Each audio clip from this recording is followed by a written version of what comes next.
দুইবার ডামি করেছেন শাভেল গোমেজের শট, মিতুলের প্রথম দফায় দুর্দান্ত একটা সেভ। অবশেষে হাফ ছেড়ে বাঁচার সুযোগ পাচ্ছে আবাহনী লিমিটেড। এরপর তিনি আবারও ফিরেছেন মুরাসের দায়িত্ব নিতে এই মাসে, এবং শুরুটাও তিনি করেছেন 4-1 গোলের জয় দিয়ে। একটা সময় ইউএসএসআর কে প্রতিনিধিত্ব করেছেন আলামিন রাইট উইংয়ে। আলামিন কিছুটা স্পেস তৈরি করেছিলেন, তবে কাঙ্ক্ষিত সংকেতটা রেফারির কাছ থেকে আর পাননি।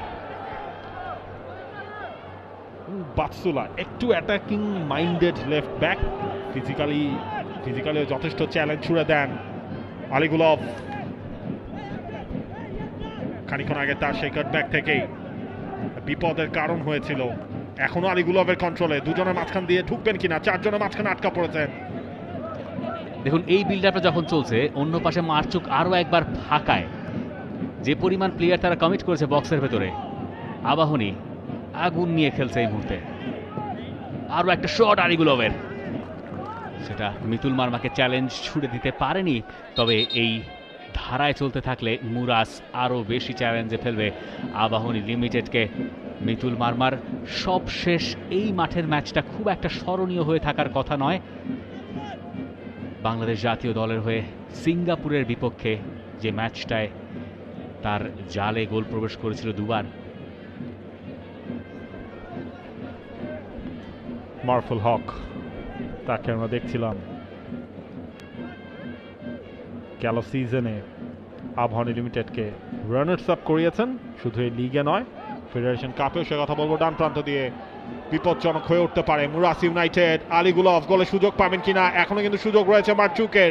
দুইবার ডামি করেছেন শাভেল গোমেজের শট, মিতুলের প্রথম দফায় দুর্দান্ত একটা সেভ। অবশেষে হাফ ছেড়ে বাঁচার সুযোগ পাচ্ছে আবাহনী লিমিটেড। পরের দফায় হয়তো অফসাইডই হতো। এই জায়গায় Abahani desperate defending inside 10 minutes. এটা আগের সুযোগটা, যে সুযোগটার কথা আমরা বলছি না, এটা আরো কয়েক মিনিট আগে ঘটে যাওয়া একটা ঘটনা। কিছুক্ষণ আগে যা ঘটেছে সেটা হয়তো আমরা পরে আবার দেখে নেওয়ার সুযোগ পাবো। তবে আবাহনী এই মুহূর্তে তাদের একটু আক্রমণে মনোযোগী হওয়া দরকার, সময় সময় কাউন্টার অ্যাটাক করা প্রয়োজন। সুলেমান দিয়াবা থেকে ফাউল করেছেন আজারভ। ফ্রি কিক আবাহনীর, ম্যাচের প্রথম ফ্রি কিক, এবং সেটাই আবাহনীর ফেভারে। আবাহনী জার্সির পেছনের নাম্বারের ফন্টটা, নাম্বার এবং নামের যে ফন্টটা দুর্দান্ত, খুবই প্রয়োজনীয় ছিল, কমেন্ট্রির জন্য টপ নচ। এবং আবাহনী জার্সির এই ডিজাইনটাও নতুন কিট, বেশ ভালোই লেগেছে। New season, new start, new dream, new hope. এবং এই যাত্রায় আবাহনীর স্বপ্নটা শেখ মোরসালিন, তার কাছে কামরুলও রয়েছেন সেখানে। শেখ মোরসালিন আবাহনীর জার্সিতে তার প্রথম ম্যাচ।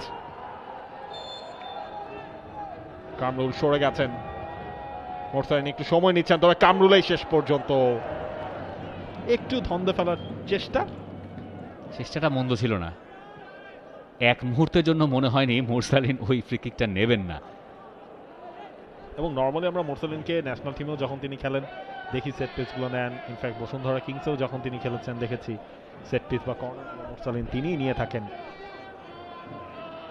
আবাহনী যে কাজগুলো করার চেষ্টা করছে, মিডফিল্ড থেকে তারা একটা লং পাসে তাদের ফরওয়ার্ডদের খুঁজে নেওয়ার চেষ্টা করছে, বেশিরভাগ ক্ষেত্রে সেটা আলামিনকে যদি একটু ওয়াইড সাইডে দেওয়া যায় তাহলে সুলেমান দিয়াবাতে বক্সের ভেতর থাকতে পারেন। সম্ভবত পরিকল্পনাটা তেমন।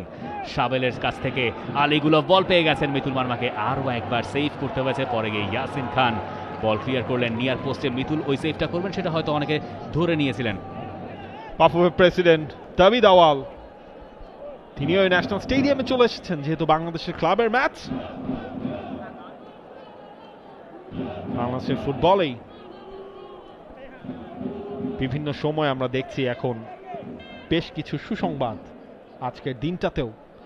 For more updates, subscribe to our YouTube channel and click on the bell icon. Follow us on Facebook and Instagram.